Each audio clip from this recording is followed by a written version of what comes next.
Hey guys, get your questions in. We're watching here on Instagram and Facebook as well. I know Rod hasn't been with us for a few weeks.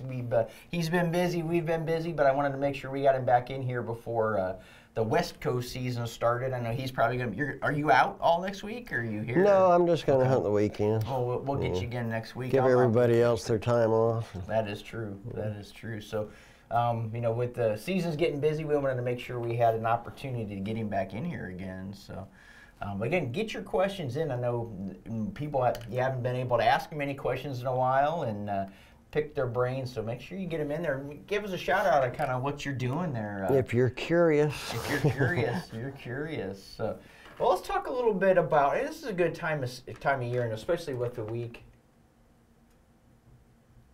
We got some good questions coming in already, but you know, this, I think we got a little mic problem real quick, and we'll just do a check.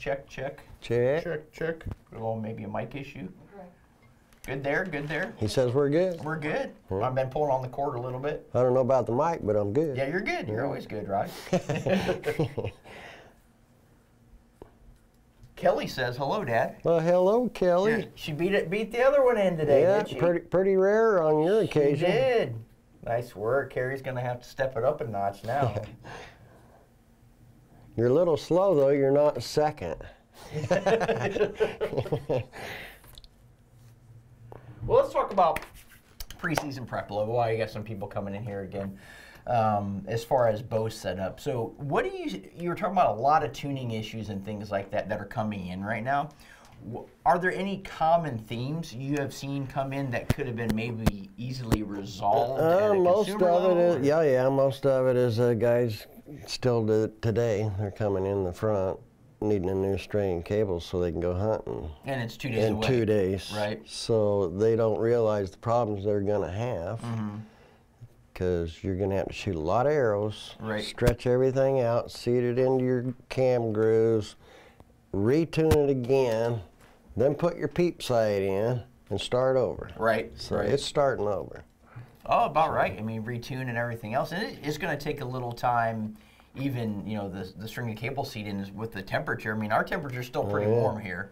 I think we're going to be in the 70s this weekend, but I think it's supposed to go back up to 80. Yeah, this is the coolest days we've had in 3 months, I believe. Right. That's a good point, because it's going to take some time. You get a week in, 2 weeks in, I mean, you're missing kind of the prime season before feet are hitting the ground here. Yeah. You get foot traffic, people out in the field, pushing animals around, so it's probably not a wise idea to wait. Anything else you've been seeing? Nothing really crazy. That's the pretty typical thing coming around. We got some cool questions coming in here though.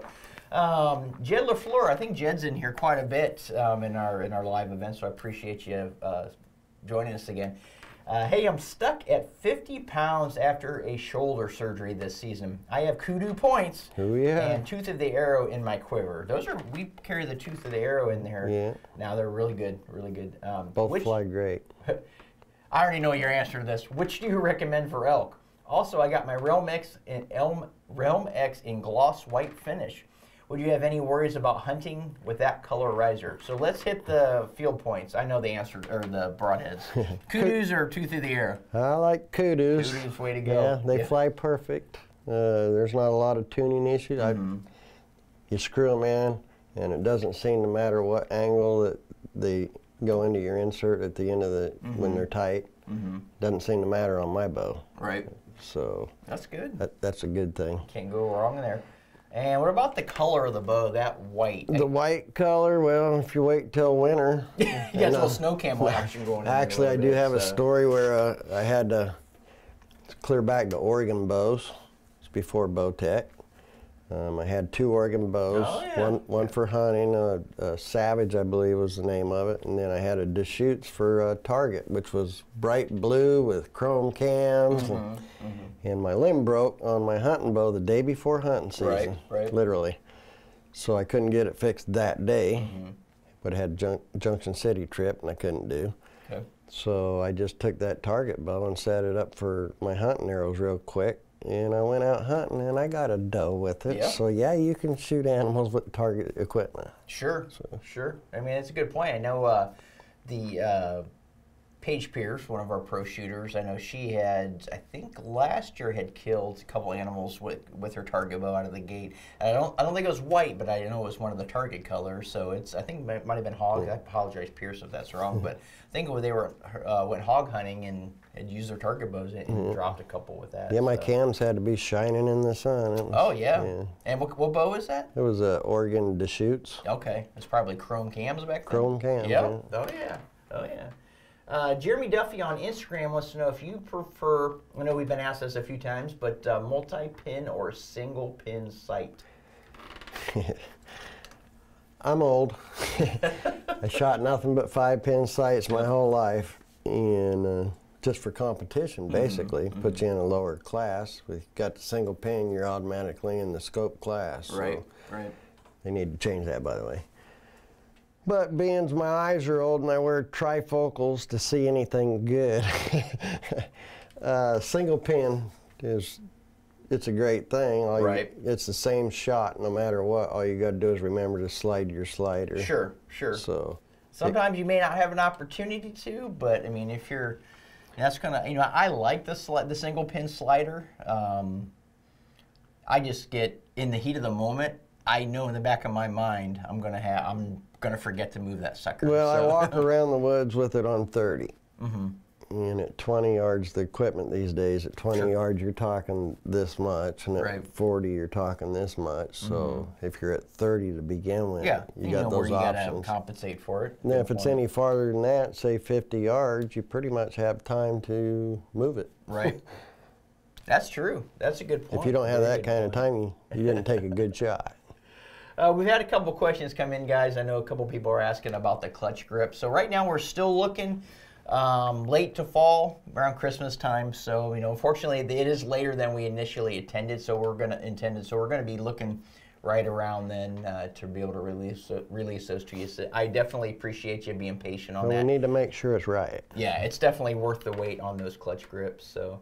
And then bow hunter. So I'm assuming New Mexico bow hunter 50. Do you prefer to bare shaft tune or paper tune, and why?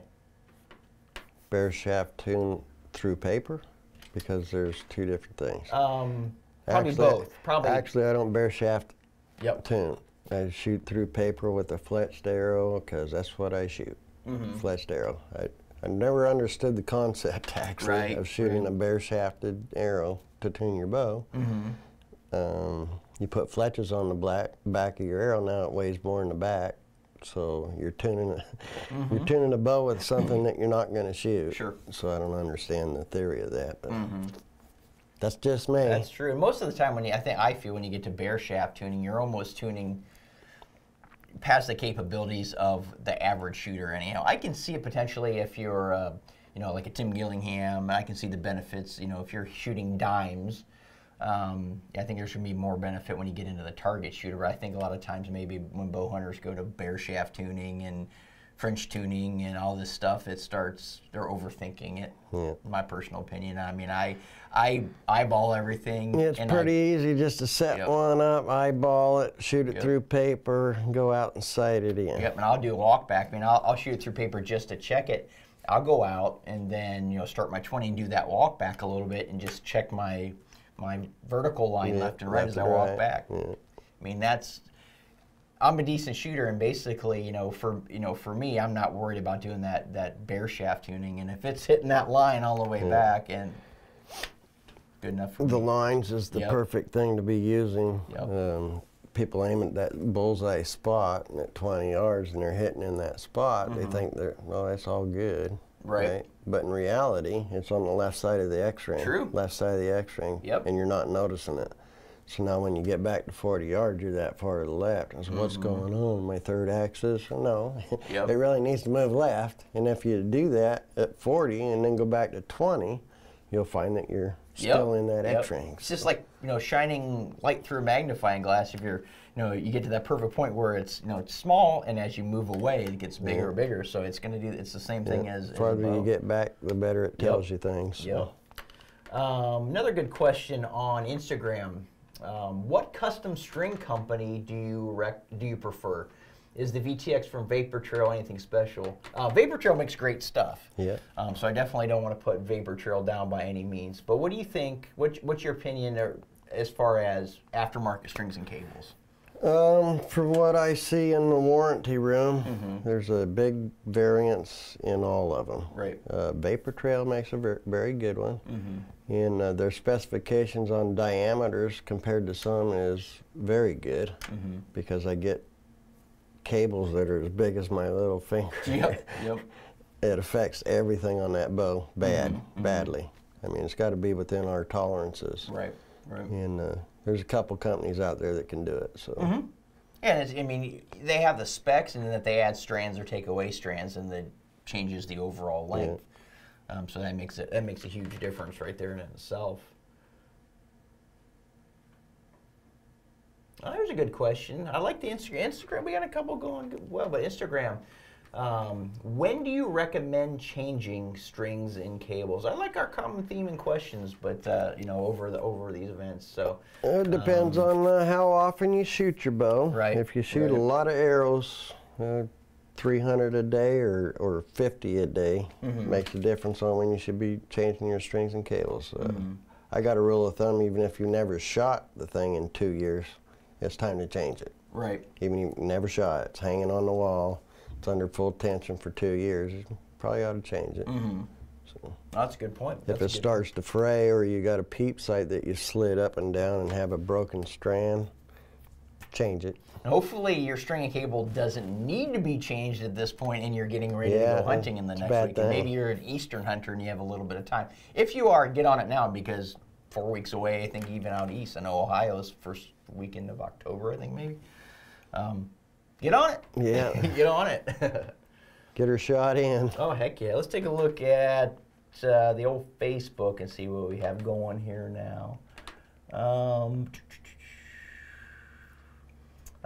Jake Wolfinger, what arrow weight do you like to shoot for an elk or even whitetail? I don't think you do a lot of whitetail hunting, but I've never hunted a whitetail, actually. I've seen some. We got a few around here, not a lot. They're not real whitetail, though. They're not like Eastern whitetail. Well, not the big ones. They're wannabe whitetail. Yeah. So let's say elk for blacktail. Then what's your kind of your optimal? I kind of like little weight on my stuff and some kinetic energy. You got to figure your kinetic energy out.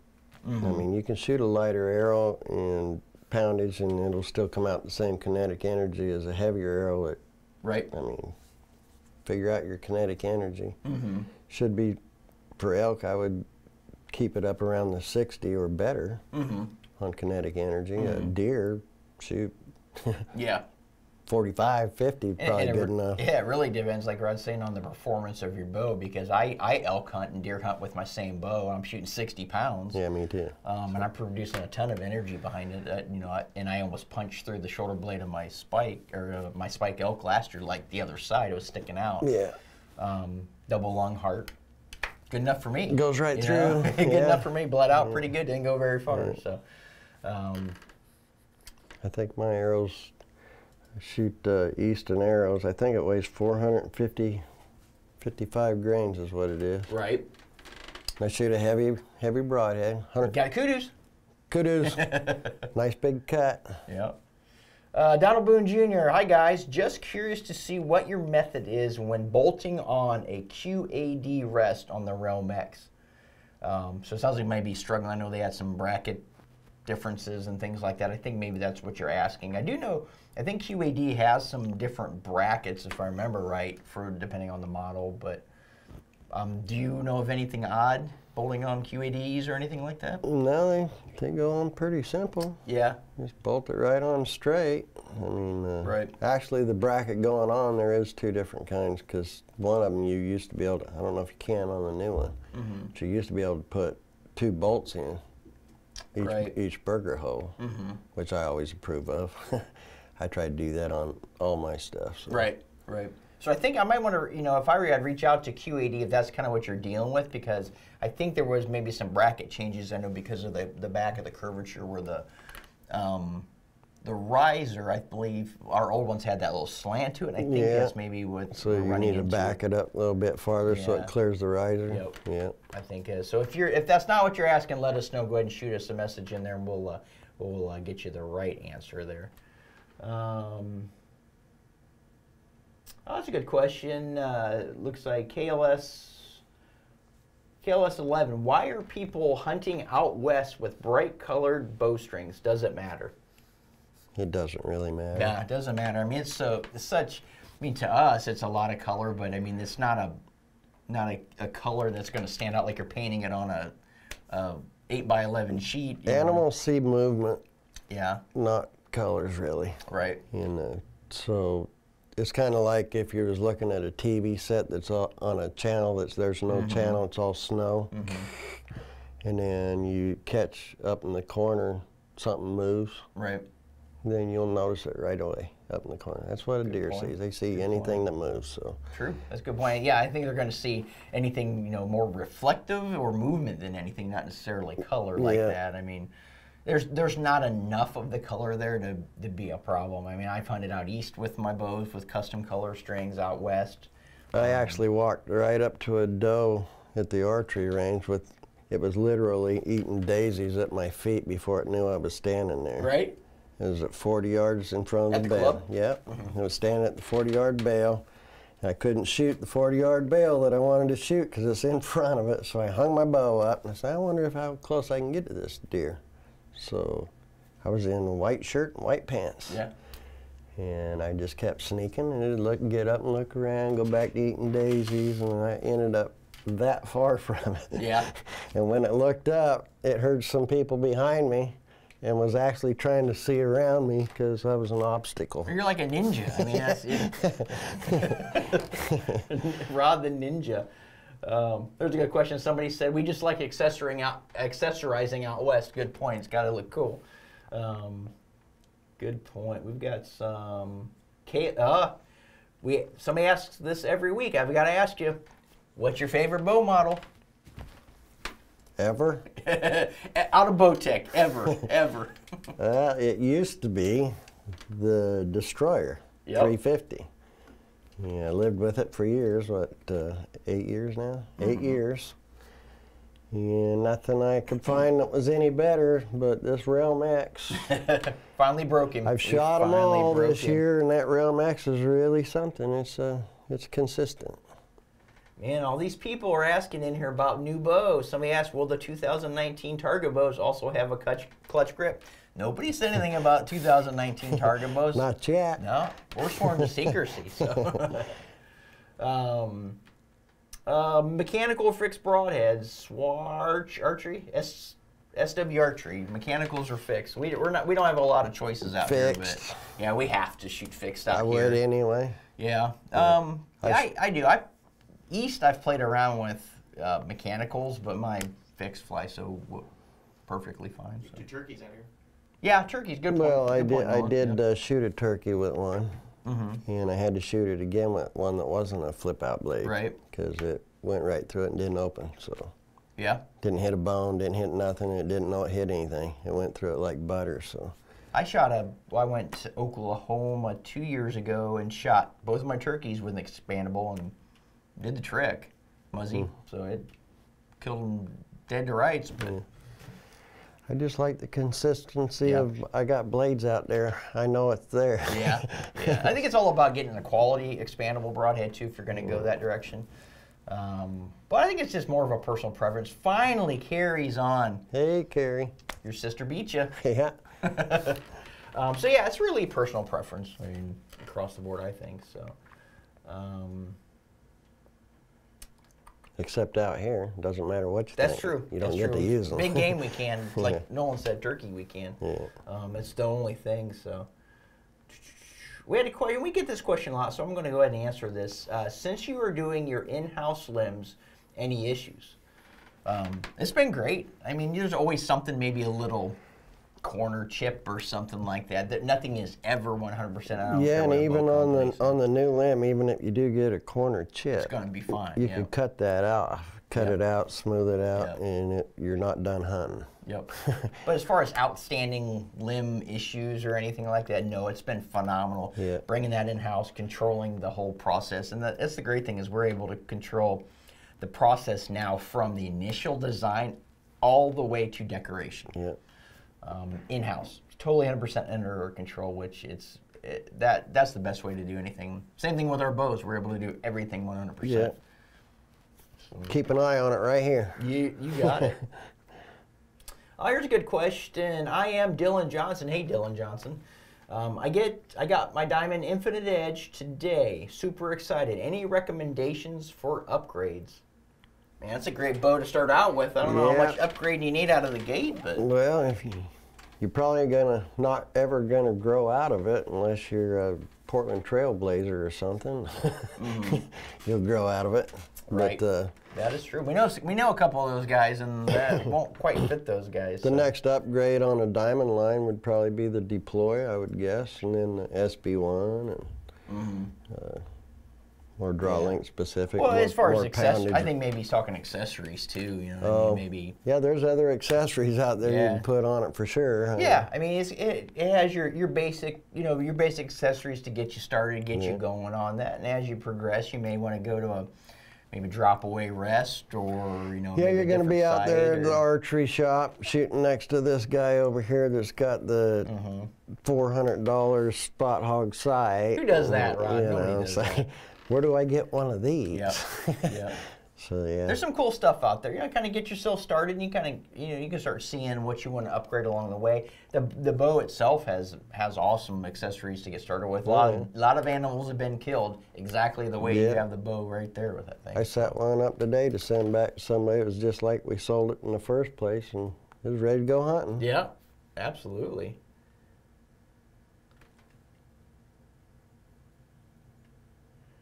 Being made in America is important to me, and I get unclear answers from Google, so I'll just ask you all directly. Are your bows 100% made in America or just assembled here? Everything is made in America here in Bowtech. Yep. All of our Bowtech bows. Machine shop on out. So. Yep. We assemble everything here. We make the machine majority of our parts right here. We do have some backup vendors. Really? Yes. They're all in America. Some relief places. So. Yep. And when you get into items like accessories and things like that, then that's a little different. As far as the bow itself, though, it's here. Yep. Hopefully, you don't lose any battery. Or my old iPad's going down here a little bit. So, let's check out Instagram or Facebook. We got some good stuff coming in here. Sounds like Robert Casey getting ready to, this is more of a statement, getting ready to join Bowtech. I currently shoot a bear approach, going to be getting the Realm X. Been shooting bear for 11 years, so loyal customer headed your way. We can appreciate that. I mean, that's pretty cool. Bear makes great stuff, so we definitely... Everybody makes a good bow. Everybody makes a good bow, but this Realm X that you just got, so far I haven't seen anything that can beat it. Yeah. From smoothness to draw cycle to consistency, haven't shot anything better. And do us a favor, Robert. When you get that bow, shoot it. Cut us a little video of you shooting the bow, because we'd love to hear stuff like this from guys and gals and everybody else that are switching brands because of a specific reason like that. Shoot us a video and tell us about your bow and what you think. That's pretty awesome. It's pretty awesome that you broke camp a little bit and joined us in Bowtech. I can appreciate that. Brand loyalty is awesome, so I respect you for that. Pulled another one. I love it. I love it. That's great stuff. Great stuff. Let's see what we got going here. Oh, here's a good question. John Fisher is asking, hi guys, love my Assassin. What's the model that would be the most current equivalent for deer and turkey hunting? To the Assassin. To an Assassin? Carbon Icon. Carbon Icon. Yeah. So much better, too. So much better. Walk them through. Tell us, kind of what's the differences, the upgrades on the Icon. The cam itself is pretty good. The smoothability of that draw cycle is also nice. The carbon light riser. The carbon light. Yeah, it's crazy. It's crazy light. If you like the size of the bow, the packability of the Assassin, now you're going to get a lighter package with with the carbon riser on it. Talk about the cam too, because you talk about the smoothness of the cam, but there's the ability to change it up if you want it.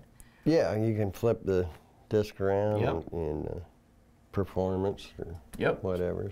So you can flip that power shift. There's a flip disc on it, so you can flip it over if you like that, just the hard punch, the performance of it. You want a little more speed out of it. Or if you want to smooth out the draw just a little bit more. The draw cycle is highly noticeable when you do it. You lose some feet per second in the comfort over the performance, but I mean, it's still in the performance. It's still pretty smooth. It is, absolutely. The big thing there is, if you want to go in the comfort setting, if you're an eastern hunter and you're the tree stand hunter and it's cold and snowy and you get a little bulkier clothes on, you might want to flip it on the comfort setting and shoot the bow, sight the bow in there. And that brings up a good point too. Generally somebody, when they ask about the power shift and the flip disc, do they have to retune the bow when they flip that over? Not normally. You might have to time it, like put another twist in one cable or something, but that's abnormal. They have to recite it though, not necessarily retune it. You're going to have to recite in because it'll be faster or slower. I think the icon is about 18, feet per second between the two. I might be wrong. You're probably more familiar with than I am at this point. So I thought it was 14, but it might be 18. Great bow. I would check it out because if you like the dimensions, if you like just the features in your Assassin, that carbon icon. Plus, on that particular model, we sell right off the floor the DLX package. Yes. Which has good point. It has some major good accessories on it. So good point. So we upgrade you with all of our sister companies: tight spot quiver, the black gold sight on that, and then the ripcord rest. You're good to go. There's no upgrade need there. No upgrade. Yeah, you're good to go. That's a good point. Thanks for remembering that. Texel Seed, and I know Texel, how you been doing, brother? Do you see an advantage for accuracy that allows your arrow to spin and your broadhead to stay stationary? Well, it says stay steel, such as the inserts that Ethics Archery uses. Texel, I'm not quite following you what you typed in there. Do you see an advantage for accuracy that allows your arrow to spin and your broadhead to stay still, such as the inserts? Well, I know vice versa. They used to have a razorback broadhead where the razorback actually spun. I used one of those. I killed that deer, that whitetail on my wall in there. Biggest hole I ever seen in an elk. They worked. They spun. They flew pretty darn well. The theory of that is the broadhead's turning, so when it hits, it wants to stop, but now your arrow is still turning, so now it wants to drive that arrow. Yep. So maybe that's what you're asking, Texel. I'm not sure. Which is why I like those kudos, because they spin. Yeah. See, I thought, hindsight now. I mean, they were cool, but I mean, there's a lot of. I don't like moving things like that.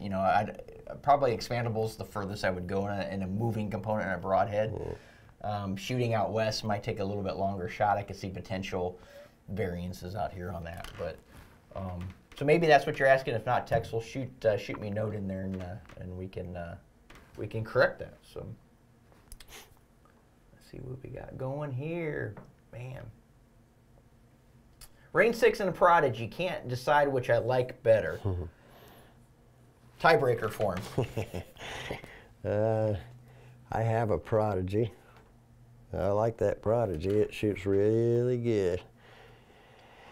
And with these new limbs, I mean, you got the power discs and both of them. Speed-wise, Rainsticks is probably a little bit faster, but I don't know, they're comparable. Yeah, I think the Rainsticks, I mean, it has a lot of the virtues of that Prodigy as you get into the Rainsticks, but just builds upon those. I would shoot them both side by side, but I think you're going to find the Rain is a little more stable. I think the draw cycle is a little bit better than on the Prodigy. So, Rod, I know you've got to get going. It's 3:30. I think I've made you late already. You made me late for another meeting. Again, I know we have a few questions. Guys, keep getting your questions in. I'm going to come back and we'll answer those next week with Rod. I know Rod had an appointment here at 3 o'clock or 3:30 that we didn't want him to miss, but he made sure he ran in here and took the opportunity to meet up with everybody. So again, keep dropping your questions in here. We'll grab them next week. We'll sit down with Rod.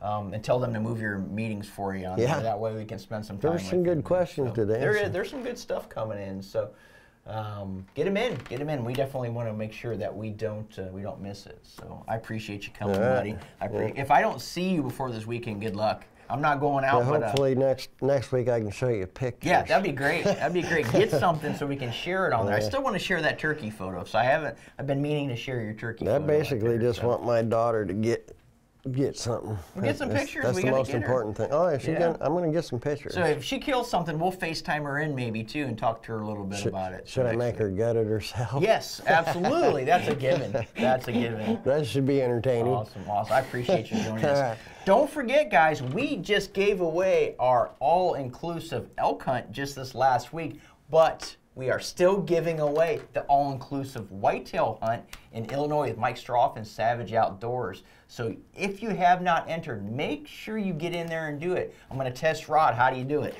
Hunt 77453. You got it, brother. Text the word hunt to 77453, or you can go to the Bowtech website. There's a cool banner at the top. You click on the banner, you can get in there and enter to win. So we've only got about 2 weeks left, September 18th, right, Nolan? I think that's when it's done, September 18th. Get in there, get entered, because this is just an epic, epic trophy hunt. So do it. Hunt 77453. Until next time, have fun and shoot straight.